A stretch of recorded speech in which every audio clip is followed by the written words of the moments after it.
Hi everyone, I'm Store the Orc, and I'm going to be bringing you a brand new series called Decide Design, where we look at everything game design related.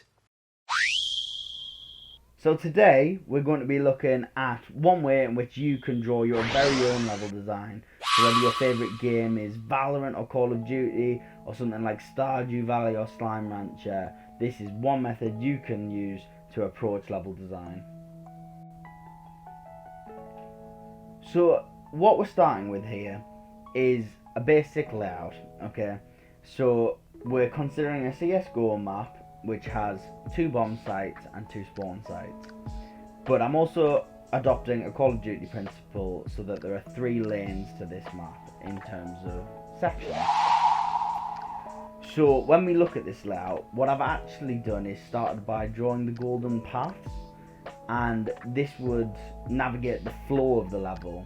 But what I'm actually going to do is I'm going to use the golden paths for all 3 of these sections to build the walls of my map, and that's going to make sure that the golden path has flow in its navigation. The first thing I'm considering here is asymmetry. Okay, so where there is points of where I am thinking there might be verticality or height, I don't want to exactly mirror that because it will make the gameplay experience too similar on either side of the map, and that will reduce its replayability. So I'm considering asymmetry where in one top half of the map, as you can see, I've created a building, and I'm going to outline the verticality of that later. But countering that, on the other side of the map, I've got a stronger piece of cover on the lower side of B.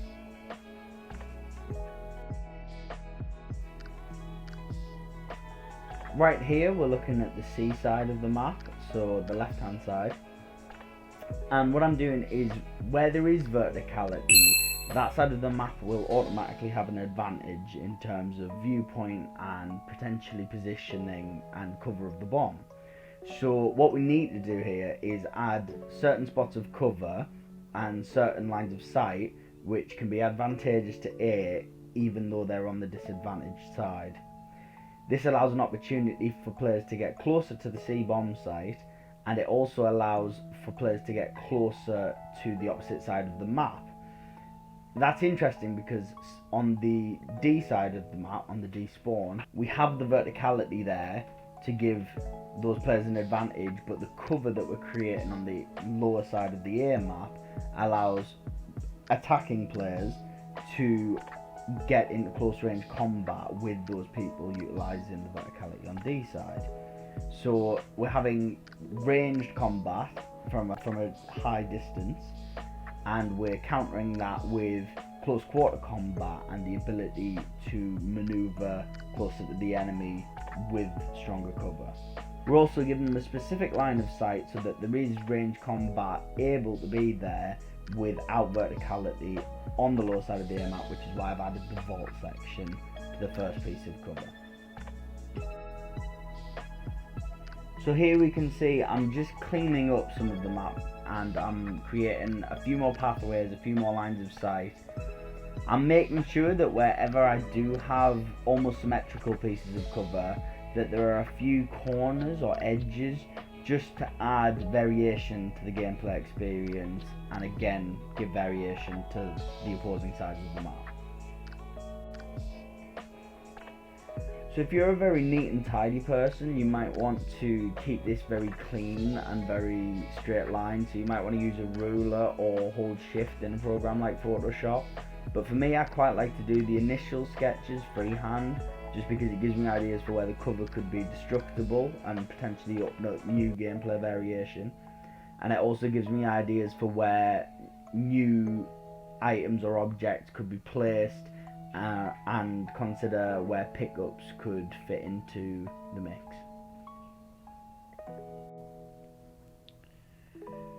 Right here I'm just adding some cover to the centerpiece of the map, to the center route. So what I'm doing here is I'm creating what's called the void, which is suggested by Mary Flanagan in her book Critical Play, very famous game design theory book.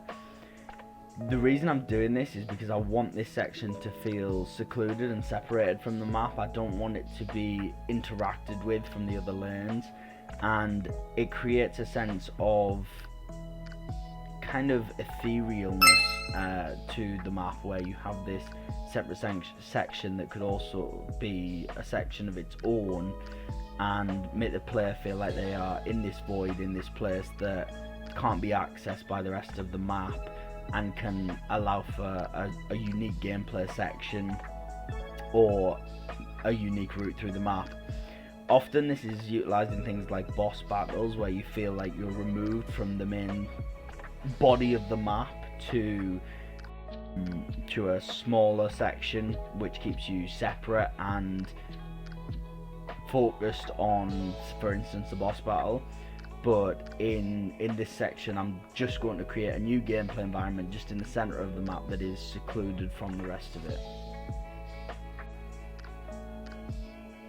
So right now I'm just going to draw in the golden paths, again following that flow of our initial map design that we used to create the walls. So you want to make sure that that still takes influence in the directions that the players move, which is how I've designed the lines of sight to cut off spawn points to cover, but also make those distances short enough that it doesn't feel like the players are being spawn trapped. It also utilises the map space and outlines path 1, 2 and 3, which show potential multiple routes to the map, but the primary route the player should take to get the full experience of the level. So now I'm just going to block in the cover so we can see which pieces of the map are solid rather than hollow, and this is just going to give us a more clear visual. In some of our advanced videos, I'm going to look at more intricate techniques to convey verticality rather than just measurements, so including tonal depth within the map. However, for this really simple starting out to draw level designs, it's just a super quick and easy method I wanted to show you so that you can start drawing your own now.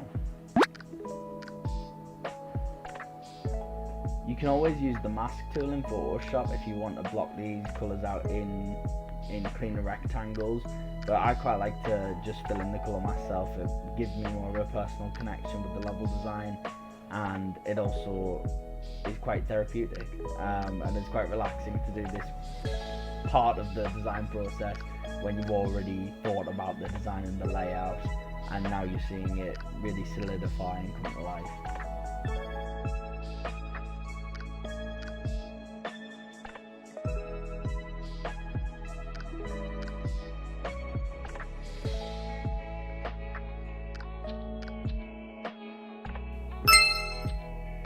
So now we're beginning to look at height. So we want to consider how high each of these verticalities are and how high cover is, or if an object is only shin height. Now the way to do this in its most simple form is to have something called a relative scale. So in this level design I'm going to cover it between 0.5 and 2. Okay, so relative scale is just taking a value, so it could be 1 to 10, it could be 1 to 5, 1 to 3, 0 to 2, and it is categorizing height by that. So if you choose the tallest point in your map, and that is say 2, and you take the shortest, which is potentially about knee height, and say that that is 0.5, then we can start to see how these things build up. So then the in-between buildings will be about 1. The, say, a statue could potentially be 1.5 in the center of the map, and the, like I said, the tallest building, for instance, in the top left next to despawn would be about 2. So right now I'm just going to fill in the heights of each part of the level, and I'm going to let that run through for you. I'm going to make sure that I've really considered the angles of, say, the vaulted spots, the windows and the doors, and I'm also going to think about just labelling this for you so you can see which sections are the void and which sections are relating to theory.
So if you enjoyed today's episode, please make sure to like, subscribe, and hit the notification bell, and leave some comments below on which games, levels, environments you would like me to break down next.